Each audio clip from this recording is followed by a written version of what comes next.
Mais bien, cher frère, tu es fou. Cette nuit même, on va te redemander ta vie. Et ce que tu auras accumulé, qui l'aura? Jésus insiste sur une chose essentielle. Et d'ailleurs, vous avez remarqué que toutes les lectures conduisent à la même chose. Notamment le livre de Qoéleth. Vanité des vanités, tout est vanité. Alors si vous êtes un peu sujet à la déprime, de grâce, ne lisez pas ce livre seulement parce que vous allez tomber en grande dépression. Tout est vain. Vous vivez aujourd'hui, ça sert à rien, demain vous allez mourir. Vous accumulez des richesses aujourd'hui, demain vous mourrez, vous n'en profiterez pas. Tout est vanité, tout est vain, ça veut dire que rien de ce qui est sous le soleil n'est digne, pourrait-on dire, d'être vécu, puisque nous allons mourir dans quelques jours, dans quelques années, dans quelques mois, etc. Il lui manquait seulement la résurrection pour donner un sens à ce qu'il dit. Effectivement, s'il n'y a pas de résurrection, la vie s'achèvera dans une mort certaine.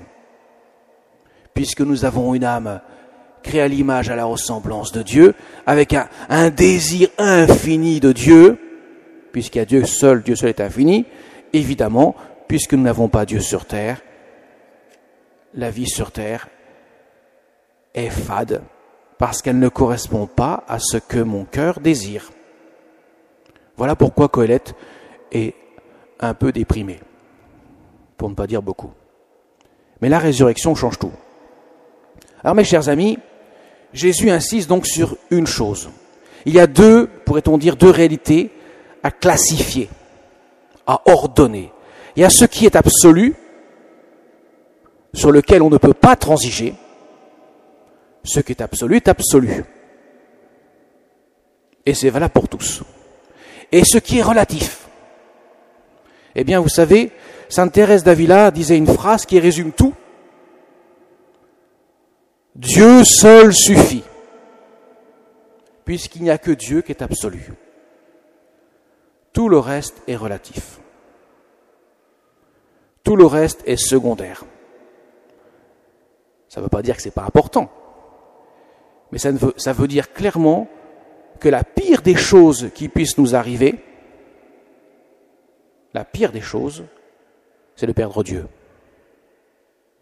Parce que mon cœur, le vôtre, le cœur de tous les hommes, croyants et incroyants, a un désir d'infini.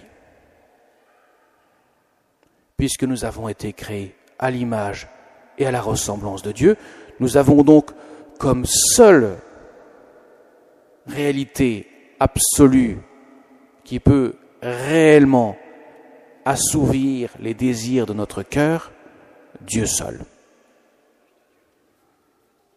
Voilà pourquoi Qoéleth disait finalement, tout ça, ça sert à rien. Nous vivons sur la terre, nous sommes heureux, ça sert à rien, demain nous serons malheureux. Parce qu'il manque l'essentiel, Dieu, la résurrection qui nous conduit à Dieu. Vous voyez mes chers amis, dans notre vie chrétienne, il y a du rangement à faire. Ce qui est absolu, sur lequel on ne peut pas transiger, et sur ce qui est relatif, ce qui est secondaire, cela est beaucoup plus contingent, beaucoup plus, pourrait-on dire, moins essentiel. Parce que ce que Dieu attend de nous, c'est que nous puissions laisser Dieu vivre dans notre cœur. Que tous les moyens que nous avons sur terre doivent nous conduire à lui et ne pas être un frein à la rencontre avec lui. C'est le sens de notre vie chrétienne. Quand Jésus dit cela, en prenant cet exemple de l'homme riche, c'est qu'il avait mis toute sa confiance dans l'argent, dans son blé qui était surabondant. Je suis maintenant riche, j'ai tout ce qu'il me faut, maintenant je peux jouir de l'existence, tout est parfait. Eh bien non, il manque une chose essentielle, c'est Dieu qui est la source de ta vie. S'il n'est plus là pour donner la vie, tout ça ne sert à rien. voyez mes chers amis, et ça a une importance considérable. C'est pas seulement pour notre argent.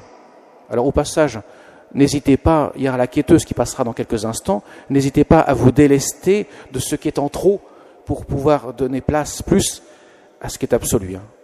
Vous avez compris, je dis sous forme de boutade, évidemment. Mais Dieu rappelle à notre cœur que ce soit les richesses, les plaisirs, les émotions, tout ce que nous pouvons vivre sur terre, qui peuvent être importantes, les joies de la vie. Cela n'est pas suffisant pour combler notre cœur humain. Si Dieu n'est pas à la première place, nous sommes comme cet homme riche qui a mis sa confiance dans ce qui est périssable, dans ce qui est relatif. Les saints comprenaient cela, que je vive longtemps ou peu de temps, cela est secondaire. Que je suis en bonne santé ou pas, c'est secondaire. Vous allez me dire, c'est facile quand on a la santé, quand on n'a pas, c'est plus compliqué, évidemment. Mais je n'ai pas dit que secondaire, c'était pas important. Mais ce n'est pas le plus important. Qu'on ait beaucoup de richesses ou pas, c'est secondaire.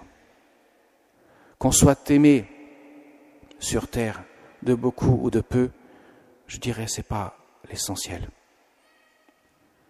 Ce qui est essentiel, c'est que notre cœur soit alimenté, ce pourquoi il a été créé, l'amour de Dieu. C'est ça qui donne le vrai bonheur. Quel que soit notre état, quelles que soient les conditions de vie que nous avons, s'il n'y a pas cela, il n'y a rien. C'est le sens de l'événement, de ce que nous vivons dans les Écritures aujourd'hui. Et la Sainte Vierge Marie, croyez bien, elle a vécu quelque chose d'affreux. La croix était sûrement l'épreuve la plus difficile qu'une personne humaine puisse vivre sur terre. C'est la croix de son Fils, c'est la croix de son Dieu, c'est la participation, elle qui est pure, sainte et immaculée, c'est la participation en souffrance du poids du péché des hommes qu'elle vit. Son cœur, malgré cette grande souffrance, habité par la présence de Dieu, est profondément heureux, parce qu'il a l'essentiel.